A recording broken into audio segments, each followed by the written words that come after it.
Hey, everybody, welcome to another episode of Allure of the Poor, sponsored by Dracaena Wines. I am your host, Lori. I am a UC Davis winemaking graduate, a champagne specialist, a Côte de Rhône, WSET Level 2, and getting really, really close to testing for the for the Spanish Wine Scholar. So please keep your fingers crossed for me because I am a nervous wreck about it. But today I have a very special guest with me, Ray Pfister, and we met in Abruzzo.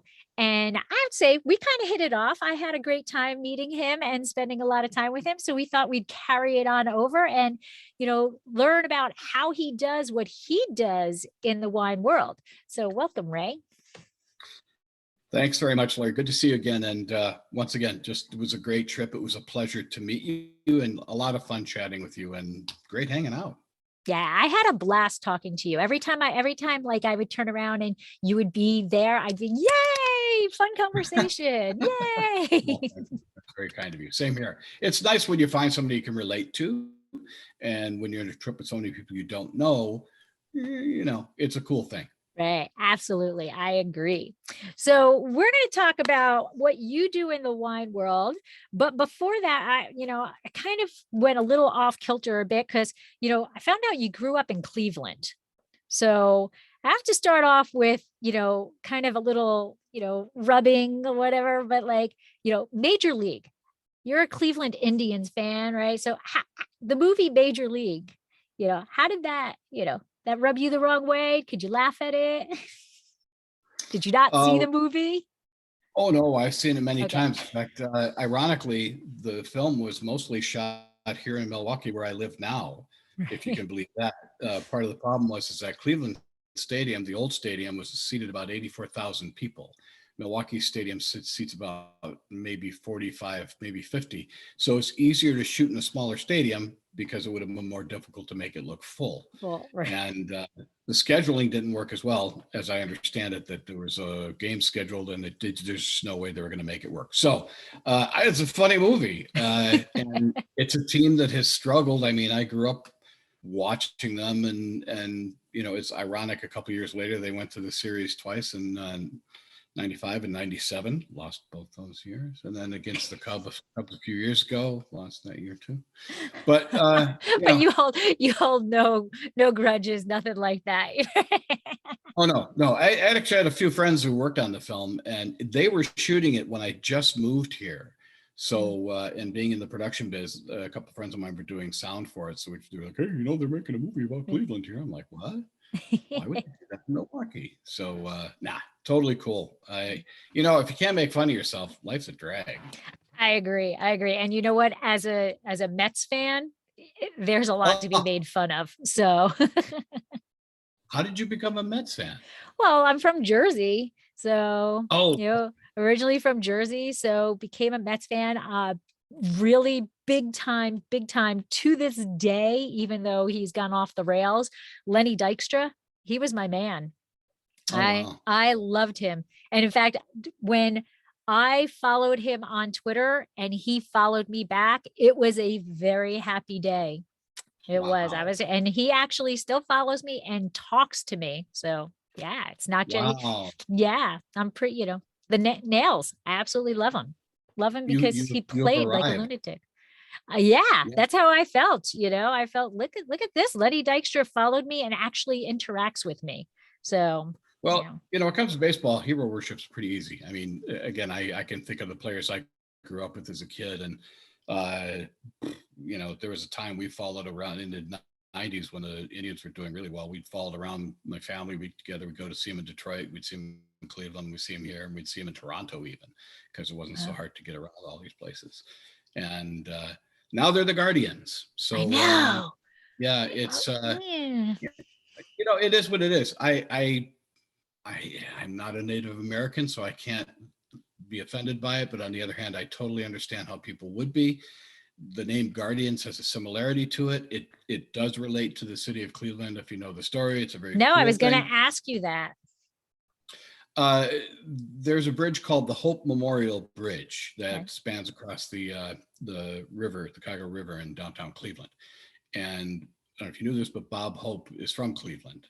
And his dad worked on the Hope Memorial Bridge. And on the four corners of the bridge, there are these giant sandstone sculptures, towers, that have these incredible characters that are called guardians. Each one of them is in its hands is holding a manner of travel, what am I trying to see? What's the word? The vehicle of some sort. And anyway, so Bob Hope's dad worked on that bridge. And so somewhere along the line, somebody said, hey, Guardians kind of sounds like Indians. So that's basically how it happened.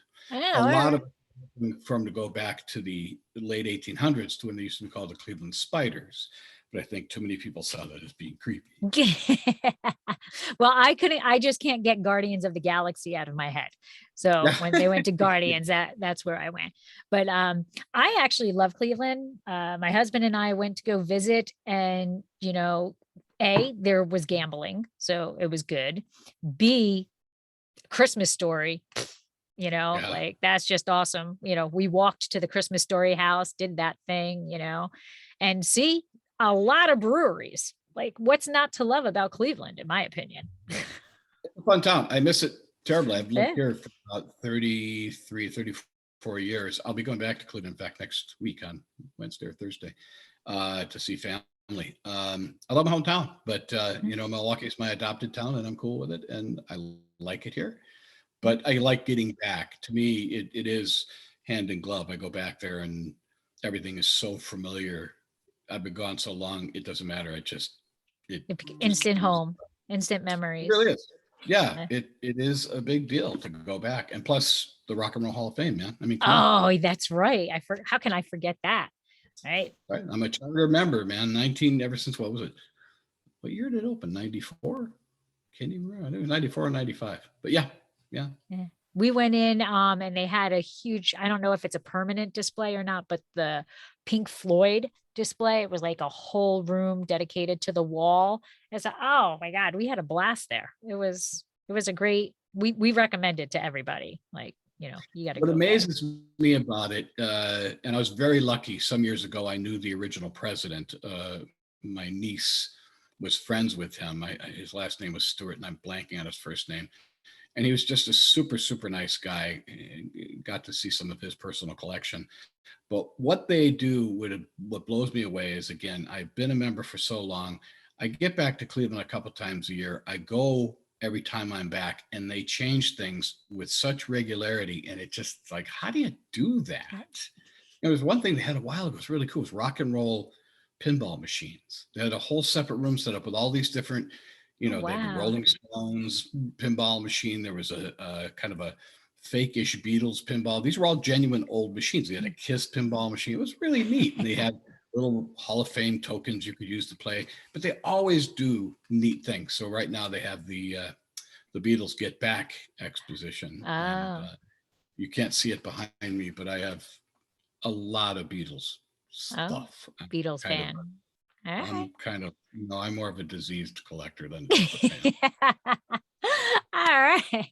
Well, I think the Hall of Fame is a definite must in my opinion, but it makes sense that you love it because you're also a musician, right? So what instruments do you play? Well, by trade, I'm a drummer, which still qualifies me to be a musician. I play some guitar. You can see in the back, right? Yes. Yeah. But I use that mostly for writing and I don't play it on stage in front of people. I played in bands all my life. I'm in a band again now, and play a little bass, and I play a little keyboard, but those are more for writing and recording, that kind of stuff. Drums, I play in front of people and embarrass myself at every opportunity. I learned to play the drums when I was in 8th grade. Really? Never did band or anything like that. Just, I thought it was cool to learn how to play the drums. So, well, I think there's a primal thing that comes with it, and I'm what's the old, saying, you kind of walk along, the ground drummers walk along and you could see their knuckle scrape marks on their knuckles, and bad. It's fun to be a drummer. All right. And so, all right, so let's get into the heart and soul of Explore the Wine Glass, and let's talk some wine. So absolutely. How did you fall in love with wine? So what's your origin story? Um, it's a funny story. A long time ago, when I was married to my first wife, her and her brother, who was a very good friend of mine at the time, uh, the family all drank this stuff called canai. Do you remember that at all? No, you might be too young for that. Canai. Mm-mm. Yeah, it was a red and a white. It's some kind of an Italian-ish cheap wine. And they used to have these commercials, they're all based on sex, where you'd hear a voiceover going, can I? Can Oh. I? Real sleazy. Well, we drank this stuff and it wasn't bad. And then, like many people, I evolved, if you will, or devolved into White Zinfandel and good old Behringer and all that stuff. And then eventually I started trying reds, specifically Cabernet, and I became a waiter and I got to try a lot more in terms of variety and fell in love with just about everything I tried, got into whites, which was nice. And I loved being able to sell wine in the restaurant. It was fun to be able to turn people onto things. So you just kind of learn from there, mostly because you want to make a couple extra bucks in tips if possible. And we also had a great manager on Saturday nights. He'd have a contest. Whoever had the highest tab for the night would get a free bottle. So Oh. I had to make money. So that's what I did. So I got a lot of free wine back then. Yeah, well, there's a lot of people I've interviewed that've gotten into the wine industry through working at a restaurant, being a waiter or something like that. And it's just the exposure to the juice, basically, right? Because if you don't have that outlet somewhere for somebody to teach you something, you're pretty much just going to a grocery store and grabbing whatever there is. Right. So you need somebody to kind of nurture you into the right direction. Yeah, well, and funny you should mention that because sometime after that, I ended up working at a grocery store and I ran the beverage aisle, which meant I ran the wine too. And man, that was a great way to learn about it because we carried everything. There was no specialty. We a lot of Italian wines. We had the typical jug wines, but we'd have the Fumé Blanc and all that kind of stuff. So you learn about it just from that. You don't necessarily get to try it maybe once in a great while, unless you buy it. But it's a fun road. That's, for me, just being able to try something new, something new, something new, something you haven't tried. Just again, like our trip to Abruzzo, I've had those wines for years. I've loved Montepulciano di Abruzzo. And to be there and try that wine was just fantastic. The worst thing I think for anybody is to not want to try a wine. I think it's sad when somebody says, no, I don't drink that. And Right. It's a shame because you really want to, here, take this wine. Yeah, right. I mean, what's the worst case scenario? You don't like it and you dump it. But it's something that you can experience and say, oh, you know what? Wow, I do like this. And I didn't know that I did. So, Yeah. I mean, for me, years ago, I never drank sparklers to any great degree other than the usual celebratory type thing. And now I love them, and pet nats. I'm crazy about pet nats. So, and I found some people making some really good stuff. Little plug for Elkhorn Peak. Thank you very much. And also for so $3,100 in Idaho. Sorry. oh, Didn't mean to okay. note there. But, you try these because you get curious, but it's an interesting thing in my travels. And I don't know if you're the same way. I'm personally myself a very picky eater, very picky eater. But when I You've travel, been with me. yeah, well, there you go. Yeah, and that's right. That's right. I forgot about that. Yeah, and on these trips, man, I'm trying everything. I mean, there was the first night dinner we had where there was the snails, which I'd never had snails before, and they were tiny ones, and they were good. And the mussels, I'm a mussel freak anyway. So, but there are other things I hadn't tried that almost everything was really good in that regard. So it's the same thing with wine. I want to discover different wines. I just had a bottle of wine, a very inexpensive one from Georgia recently. And I was like, man, this is a great deal. This is a great wine, good price. Is it a top shelf wine? No, but it was very good. Well, people ask me all the time, well, what wine should I buy? What price should I pay for a wine? And my comment to them is, you know what? It's all about what you like. And quite honestly, if you love $2 Chuck, then more power to you because you're enjoying the evening for $2 is now $3, I think. But like it's what you enjoy. And that, that's why I say I'll never tell you what to drink, but I'll always share what's in my glass. I want you to learn, but I'm never going to tell you don't drink that or don't drink that, or Oh, you no, must like this wine. right. I mean, it's just, in my tasting group, we always try and bring something out different. And half the time, almost every time we get together, we're like, that was really something. And it's something I never tried Right. before. Well, there you go. That was worth the price of admission right there. Right. I just did a tasting the other night. I point down there because it was right down there. And I'm in our upper level here. And it was with a number of people who are not used to wine tastings, had not been to a number of wine tastings. It was a favor for a friend, and their minds opened up to a number of things. I would start with a sparkler, and a number of them are kind of like, but they tried it. One woman said, "I could drink this all night." So it's been accomplished. Right. Yeah. And that's a good feeling too. I get happy when I introduce something to somebody and they're like, "Oh, this is I would have never thought to try this and I really like it." It's a good feeling. Yeah, it is. You feel like you have done something good for somebody. Right. But it was done for me too a long time ago when people suggested it to me. So it's a little bit of the pay it forward thing. Right. Absolutely. Absolutely. And now you extend that through your life between the vines. So tell us about life between the vines. First of all, I love the name. So how did you come up with the name? That's a funny story. I'm glad you asked that question. Well, when I started it, which was in 2007, we did a fact-finding tour, my former partner, to Napa, and 2007. I'd been there a number of times before that, but this is when we were percolating this particular idea. And one of my favorite wines at the time was Paradox, which is a duckhorn wine. Mhm. And they had just opened up their tasting room. It was brand new. They hadn't had one before. It's right on Silverado Trail. And my partner's name was Jeff. And we decided we were going to call it Paradorks instead of Paradox, apropos for who we were. So we were at the winery visiting and, just asking questions to the people there, what they thought about podcasts and all that. And so when we were done, I said, well, hey, Jeff, let me take a picture of you. Stand over there between the vines. Wait a minute. And so the name changed. And we found out that the actual Between the Vines was being used by a woman's craft site. Don't ask me where the Between the Vines came from. But I had just released my first solo CD. It was called Life on the Mainland. So I kind of combined them and called it Life Between the Vines. It just made sense because that's exactly what it is. That's where winemakers spend a good portion of their time. Absolutely. And so we did that. My partner left after the first year. My business partner left after the first year. So I carried on by myself, plus with my interns helping out.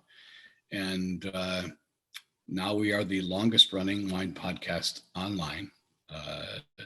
Longest running wine podcast and newsletter, I should say, just to be clear. The only one I knew that was lasted longer was Grape Radio, which they folded up a year or two ago, which was too bad because I thought they were a good competitor in that area. So yeah, I took it from there and just started mining as many people as I could and got to know a lot of people in the process. Am I going too long here? No, no. I was going to say, cause I mean, like you were really ahead of the curve. Like really, podcasting was not the fast track there when back in 2007. So, I mean, just you're one of the oldest, you're the oldest wine podcast, but like you're probably one of the longest running podcasts in general. That I don't know, but when it comes to old, I can attest to that because of the. Um, part of it was this. I listened to some that were happening, and I didn't like the way they sounded. I didn't like the approach people were taking. But for me, everybody who loves wine, like you, is passionate about it. We have this thing that God knows if it's in our DNA or whatever. So my main profession professionally, I'm an audio engineer. I run a commercial studio in Milwaukee that's coming up on 25 years old, and I've been doing it for 44 years. And I thought, geez, I could blend these two things together, and it'd be a lot of fun. And that's exactly what happened. And the very first interview I did was with Jeff Bunshu at Gunlock Bunshu in Sonoma. And Not a bad start. no, no, not bad at all. And what was fun about Jeff is that he was in town doing a tasting, and my partner and I went to the tasting and had a lot of fun chatting with him and said, "Hey, look, you got any time tomorrow? Can you come by the studio? We're real close to the restaurant, you know?" And he said, "Well, you know, I can give you a half hour." And it's great. That'd be fantastic. So I got him in the booth, and an hour and a half later, I mean, he just talked and had so much fun, and we laughed so hard. And then he also gave me a number of great connections to a number of wonderful people. Mimi Gaydens, if you're out there, you're one of those wonderful people that were really helpful in establishing more inroads to winemakers who were phenomenal. You know, I got to interview Mike Gergich. That was in 2009. Wow. Yeah, that was great fun. He's an interesting character, and a number of other fun people. So it was just that start to find the people that you saw as kind of the heroes of the industry, and I've never met a dull winemaker. I mean, they're all nutballs. It's We're all great. insane. That's it. Exactly. You are insane. I've said this whole idea of wanting to make wine and make a living out of it, or at least partial living, that's a ridiculous challenge, you know? It was like last night, the other night at this tasting, I was explaining, was it last night? Like 2 nights ago, explaining the whole concept of buying a piece of property, putting the vines in the ground.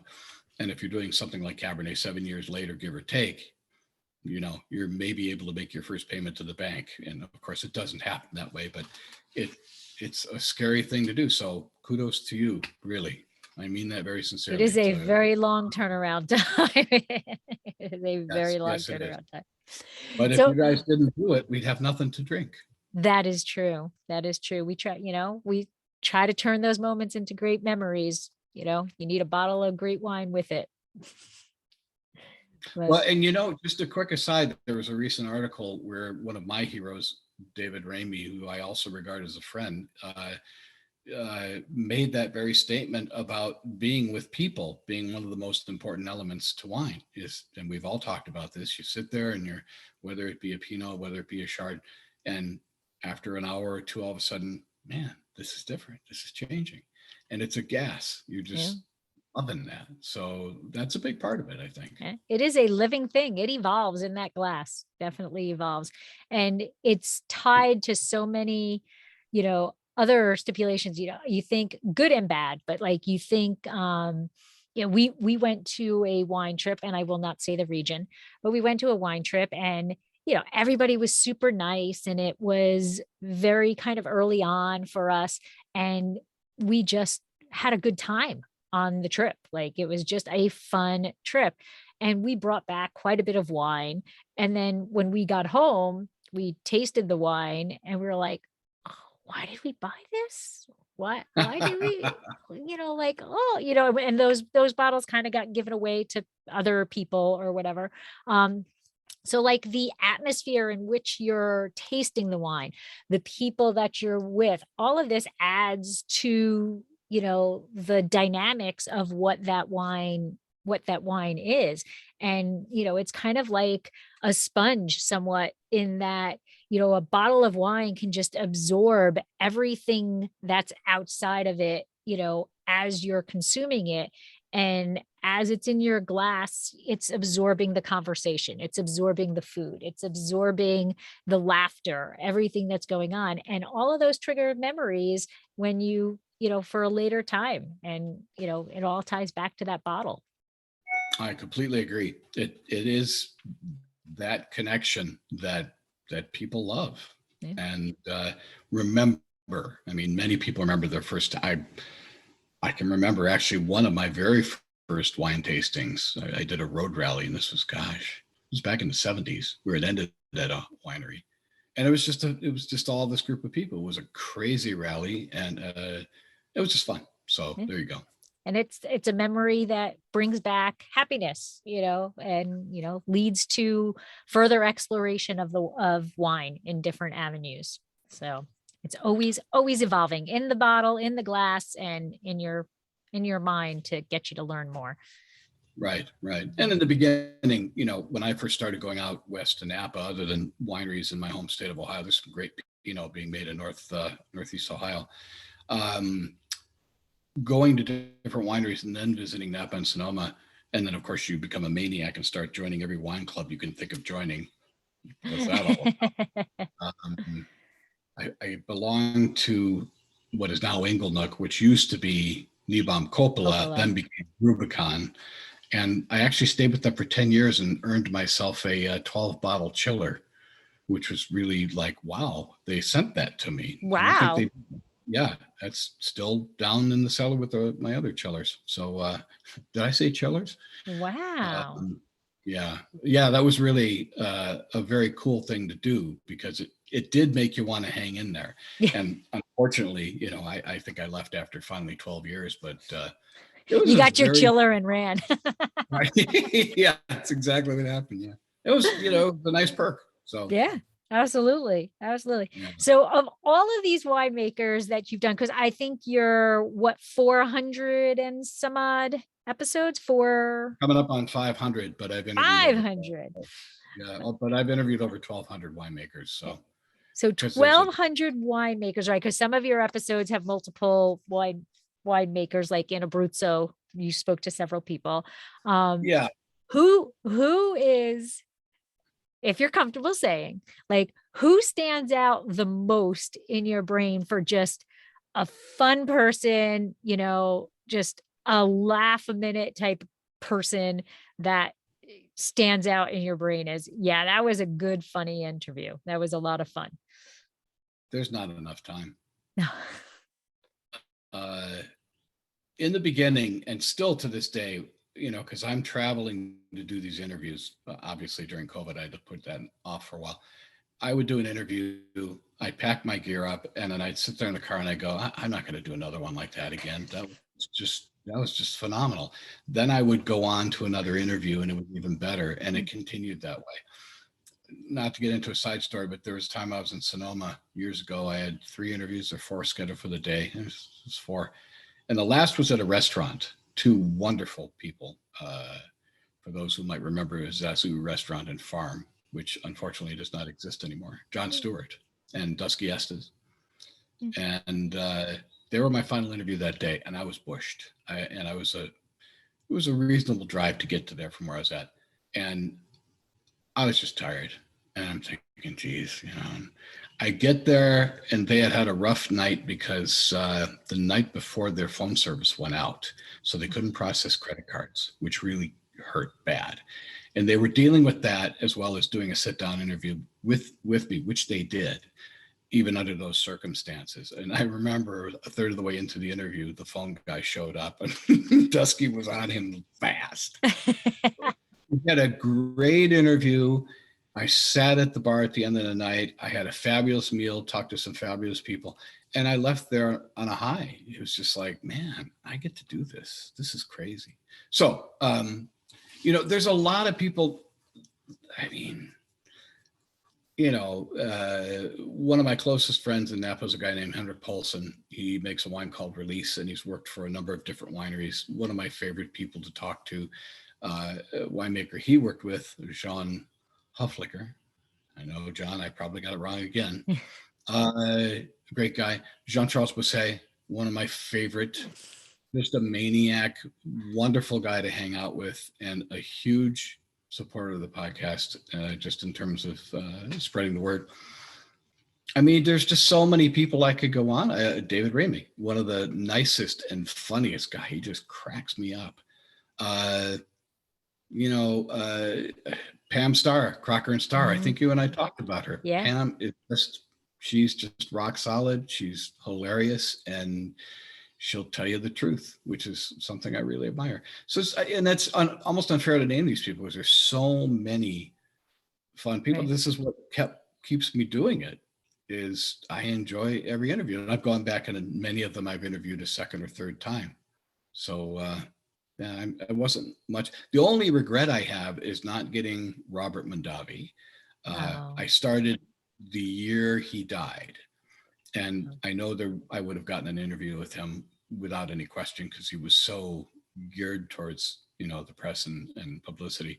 But I have got to interview his granddaughter, Carissa Mondavi, several times. Okay. And Carissa's she's just one of the nicest people I've ever met. She's got his eyes, which is amazing. And she's just a very sweet person to talk to. And that's Continuum Winery. Wonderful stuff. So I hope that answered your question. Yeah, absolutely. It's interesting. So when you decide you want to interview somebody, so this is what I've learned when I first started the podcast.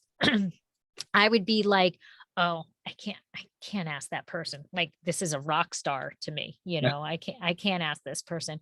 And then, like, I don't know, you get the balls to ask or whatever. And then they're like the nicest people. And they're like, sure, yeah, absolutely. And then all I want to do is make it worthy of their time or whatever.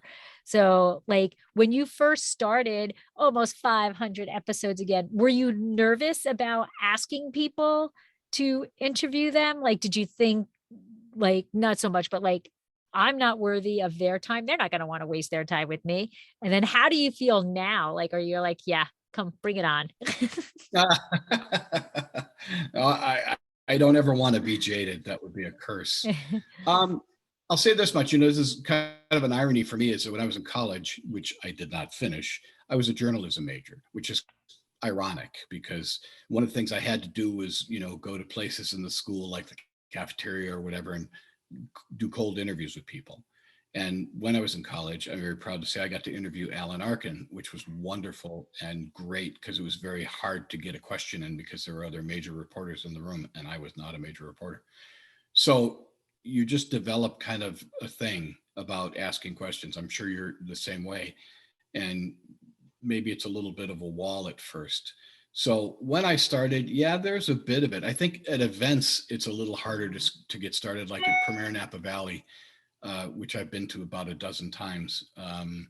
I you really got to kind of get out there and go. And once you go, it's like going down a slide. You just don't stop. You go from barrel to barrel to barrel, and seeing old friends, which is the best part of it. That's, I never imagined I'd make friends out of these people, and that's exactly what's happened. So I think there's butterflies like anything else, but the best comparison I can give you is being a drummer, and I've played on stage since I was 15. I still deal with a certain degree of what I like to call politely paralyzing stage fright. And it doesn't compare because I'm very comfortable talking to these people. But you're a people person, and I am too. And you got to be that because you want to make it fun for them, so they'll maybe talk to you again. And you got to be sincere. I mean, that's the bottom line. Is if you're asking, what's your favorite color, and do you like dogs or cats? It's no fun. Right. Or questions that they've gotten asked 50,000 times. It's the same, the same question.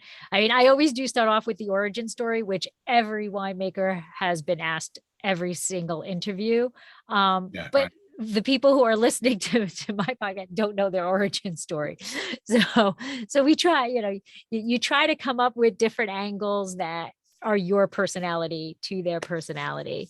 But so what is your procedure? So let's say you want to go interview somebody for, Life Between the Vines. You want to, are you sending them an email? Are you scheduling it? Are you like, I'm going to wing this and just go in and get in their face? How do you handle it?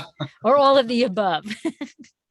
Well, at events, I wing it because I'm there with, you saw me in Italy. I've got my monopod. I've got my microphone recorder. Hello, how you doing? So, and I'm comfortable with that. That's adrenaline insanity for me. But generally, most of my interviews are set up by email and occasionally through PR people. I've dealt with some fantastic PR firms, Jarvis Communications, Jam PR, a number of different people. Sorry, folks, I'm sure I left a few hundred off there. That are real helpful, but I also know other people, and winemakers who become friends will say, hey, have you talked to so-and-so? Hey, have you talked to so-and-so? Well, hey, you can contact them here, or I'll give you an intro, which is a huge it's a compliment that they'd be willing to put themselves out there for me going out there, because God knows what I could say. So that's part of it. I do at this point get a fair amount of PR people contacting me that I've never worked with before, especially over COVID, because people were looking for Mm. publicity like mad. So I was getting a lot of that, and I still do, which is nice. In fact, I've got one coming up tomorrow. I'm trying not to do phone interviews. I'm trying to go back to in-person interviews, but we'll see how that goes. So yeah, that's most of it. And then yeah, it's more word of mouth. Or when I do these events like Premiere or Auction Napa Valley or the Sonoma auction or the Pinot auction up in Willamette Valley, I just say, hey, I would love to come back and meet with you another time and do an interview. And, of course, they're always going to say, yeah, because they like to chat. And it works out good. It's a fairly simple process. It's not too complicated. The key is timing. If Mm. they're on the road, obviously harvest can be a challenge, although I've lucked out a few times. Timing is a big deal. And is it difficult for you being in Milwaukee, like, being from Jersey and literally right over the river from New York? When I was there, it was a lot easier for me to get to wine events and to do interviews of, the great match, the Spain wines, or the Abruzzo, who was they were in New York right after we came back home. Yeah, right. Like, it was a lot easier for me to get these interviews, winging those interview type things, by going to these events in New York. But here it's a lot more difficult for me because, I'm traveling 3 hours one way or 4 hours another way to get to where the events are. I mean, is Milwaukee, do you get events there that you can go to and meet lots of winemakers at a single time? I'm going to make the joke that I make all the time. Not only do we get events, but we also have indoor plumbing. No, we do a fair amount. In fact, I've lucked out with a number of really great winemakers. With a winemaker from one of the family members from Pimray a while ago come through. I mean, Summerston, Jeff Bunchu. So yeah, I'll just keep an eye on restaurants, high-end restaurants that do wine meals, that kind of thing. And then I'll just jump in and send the winery an email saying, hey, I understand, as an example, Jeff is coming into town. Can we set up an interview? And it's just a matter of getting them to answer those, because you don't always, some people will disregard things like that. Right. The Chicago is 92 miles from downtown Milwaukee. I live now a little south of Milwaukee. I'm literally 2 miles from the train station, 2 stops to the Loop. So there's a lot of events down there on a regular basis. In fact, I just had 2 of them. One was for Piedmont, Oh, Asti, and the other was something else before that. And I unfortunately couldn't get to either one of them because I was already scheduled for something else. But I get down there pretty regular, and man, it's just so nice to hop on the train, especially with it being so close by, and just hump the gear down there, get the interviews in, and come on back home. So it's not too bad. I prefer, one time before COVID, I was in Napa about 4 to 5 times a year. wow. And but that's like anything else, is you develop the relationships that way. And so Sonoma as well. I mean, I get there as much as I can too. And then, drifted into Willamette Valley, trying to get up to Finger Lakes. I have some people in Idaho I want to see, because I think I told you about them making some really amazing wine in Idaho. Holy cow. Yeah. They're doing a great job up there. So it's gosh, I think I forgot your question. I rambled. I was just saying, is it difficult the question was basically, how are you Yeah, finding people to interview in Milwaukee, it's and really not hard, and I've interviewed plenty of Wisconsin winemakers as well. There's probably about 6 or 7 that I've talked to on a regular basis.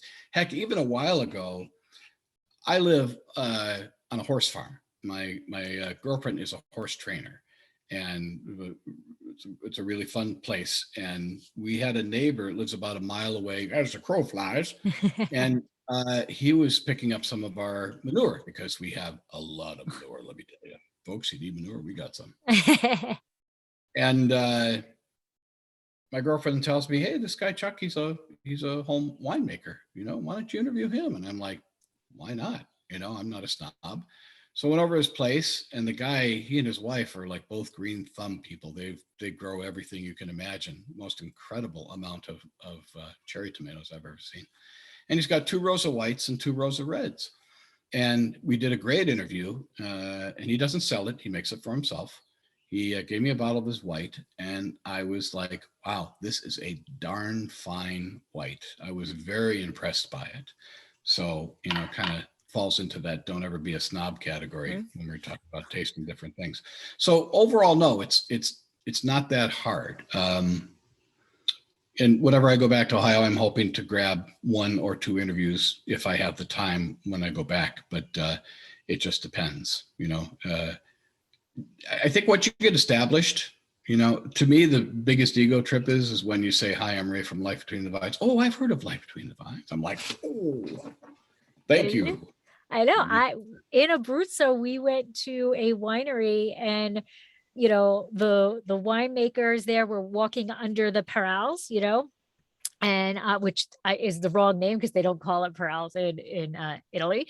But and he was like, "Oh, Lori," and I'm like, "Yeah." He's like, "I know you. I've Googled you, and I listen to you, and I read what you do." I was like, oh my God, like in Italy, there's all of these people here that I'm with that write and do all that, but he singled me out, and I was like, wow. And that was a moment. That was a moment. And that was like on my personal Facebook page. I was like, the moment you're in Italy and a winemaker Yeah. like recognizes and That's I a didn't big even deal. have my name tag on. So he really did Oh, that's know even me. better. Well, it Yeah. must have been the red hair. That's I might stand out a little. it's funny though, because again, when I was young in college, when you wrote for the newspaper, you never paid any attention to if anybody read your stuff. You just never thought about it. You didn't write for ego, you wrote because you wanted to write. And when anybody ever said, hey, I read your article, you'd look at them going like, are you kidding me? You really read that? So not to take away from what I do or from what you do, but you see numbers about how many people follow you or how many people liked your videos, and they're numbers, they're not people. So when somebody says something to you like that, it is a great compliment because it's nice to know people are following, people are seeing it, and it makes everything you do worthwhile, just like it is when you finish a great interview. Right. And now when you started Life Between the Vines, did you envision it going as well as it did? Like did you go, yeah, I'm going to start this, and like this is 15 years later It'll be ish, 14 years 14 in April. 14 years 14. later. Did you think it would still be going at that point? Boy, that's a really good question. I'm kind of strong minded. So I think in my head, I was going to go till I drop. Uh, I never thought it would be as successful as it's become because, like you said, the podcasts were the wild, wild west back then. So, I just wanted to keep doing it. That's all I knew and still feel because it's fun. It is fun. It is fun. And then, Yeah. like, when, like you said, when somebody says something to you like, oh, I listened to Life Between the Vines, or how about when somebody calls out a very specific episode? You Yeah, that's the best. I've had people quote lines from winemakers back to me. I'm like, wow, you really did listen. That's, I guess, you hope to think, like anybody who does anything that goes out in the public, you hope you make a difference.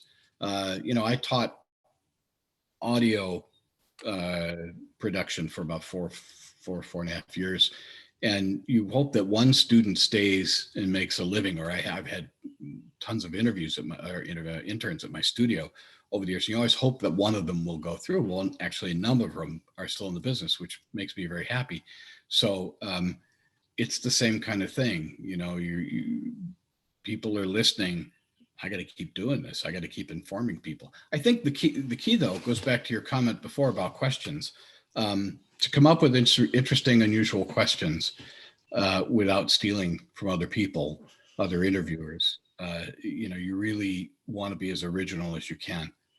For me, it's a conversation just like you and I are having, less of a severe Q&A, more of a chatting back and forth. But I will freely admit that I take a great deal of my voice out of the podcasts because people really aren't interested in hearing what I have to say. They want to hear what the winemaker has to say, and I'm totally down with that. Yeah, I noticed that in the YouTube videos that it's a lot of words like we asked the winemakers, blah, blah, blah. And then it was just clips of, I was watching earlier today, the one from, I think 2020 Napa, I think it was 2020. But that was how you did it. It's like, I didn't hear your voice at all. It was, we No, asked no. this, and then it was all of the interviews. Yeah, funny enough, the only one that I've put my voice in recently was Abruzzo because, Abruzzo is a bit more of a challenge because you don't know who spoke good English and you don't want to embarrass anybody. Right. And I am like so many Americans, I will speak in my ignorant slang and not realize maybe they don't understand me. And I want to be respectful. And I find Italian people some of the most humble and sweet people. I grew up in an Italian neighborhood, so I have a great appreciation for Italians. And so I had to include it on this Abruzzo video because it made sense. And believe me, I fight myself on that. But no, for other videos, it's all, a graphic. I talk. You hear me. You listen to my podcast. You hear me. Yeah. Yeah. As I told you, I'm a Sagittarius. I like the spotlight. Yeah. There you go. Cheers. Yeah. Everybody has to do their own thing. I think at the beginning when I heard a number of them were podcasts where people were just chatting about things other than wine, that's the kind of stuff that didn't do anything for me. Years ago, a Sonoma winemaker whose name is escaping me right now invited me to do an interview with him, turn the tables. And he dove right into wine right away. And it was a really fun interview to talk about it. Everyone's different. I'm certainly not trying to bring down what other people do, but this is just how I go about it, I guess. Well, and that's why I'm asking you, because you're my guest. And that's what I want to know is how you do things, how you see them. That's what we care about, is how you do them. And with Life Between the Vines being such a rock solid, it is a podcast, but you do the videos, you do everything. So it's kind of like an all eclipsing entity to itself. I know. I need more sleep. Sometimes,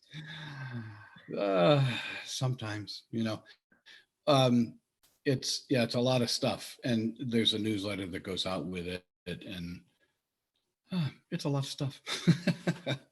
You got it. I don't know how you find the time, because as you said, you also still have the full-time job, and I'm sure you're doing something on the horse farm also.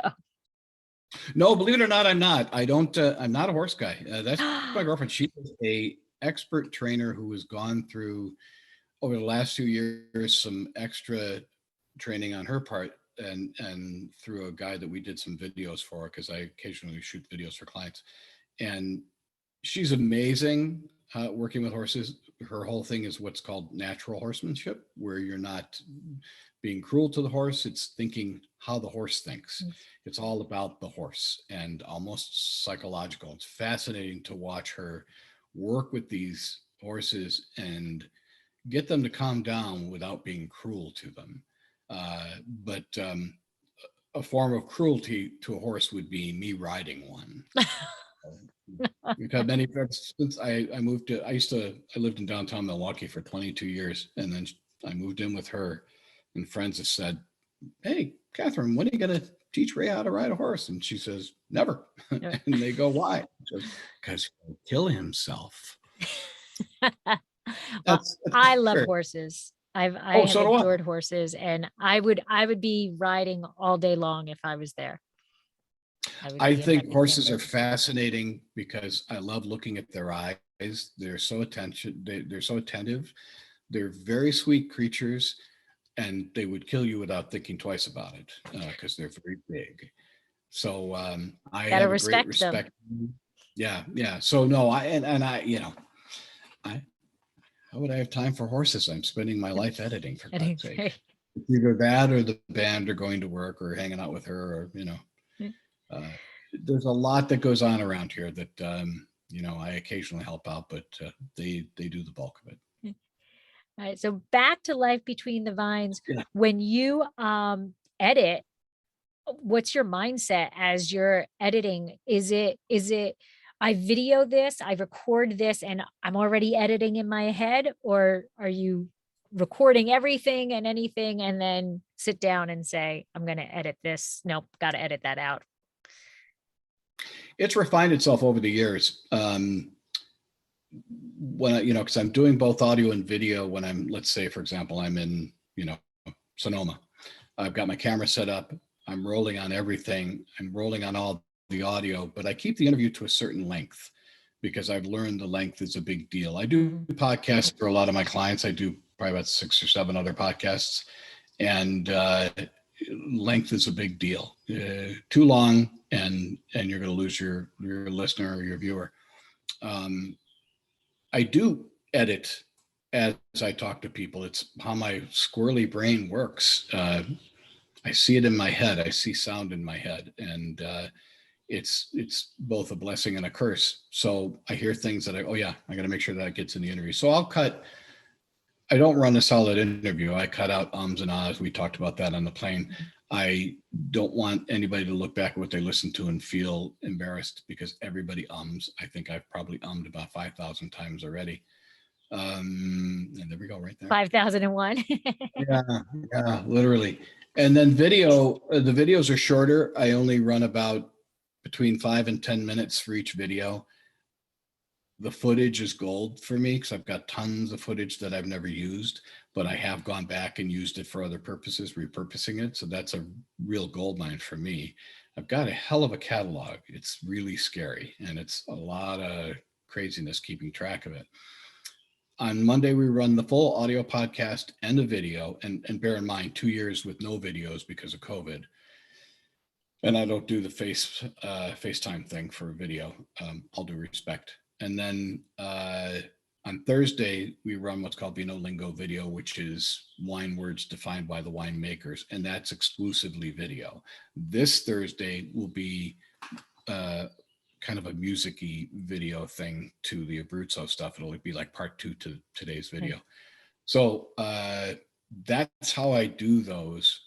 So I keep it more concise than I did in the beginning. In the beginning, if I could keep somebody in the room for 2 hours, and then after a while, I realized that they're getting bored, and you don't want to leave anybody with that. So I got to the point where the interviews were usually half hour to 45 minutes tops, and then the video gets cut separately. So there's each in-person interview is the full audio podcast, a short video, and then a shorter video. So that's a regular routine I go through, and I try to keep ahead of it as much as I can, which that's the trick.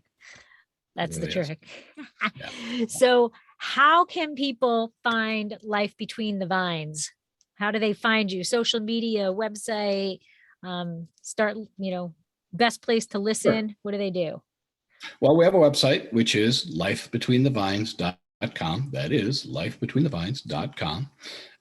We are on Facebook as Life Between Vines. We are obviously on YouTube as Life Between the Vines, where we have about 400 videos, give or take. You can sign up on the website if you like, which again is lifebetweenthevines.com, if I didn't mention that. And we're on, Spotify, iTunes, FeedSpot, almost anything out there you can find it. It's really not that hard to find. Usually Googling it is fairly simple, but occasionally you might get the Between the Vines craft site. So yeah, it's pretty easy to find though. Yeah. Or you can just type my name up and it may come up, or something like that. I don't know. Yeah. Like that. Yeah. So, and then when you listen to it, best thing to do to help any podcast is to subscribe, rate, and review, because those stupid algorithms, man, they like the rating and reviewing. So give a listen, and subscribe, rate, and review to Life Between the Vines.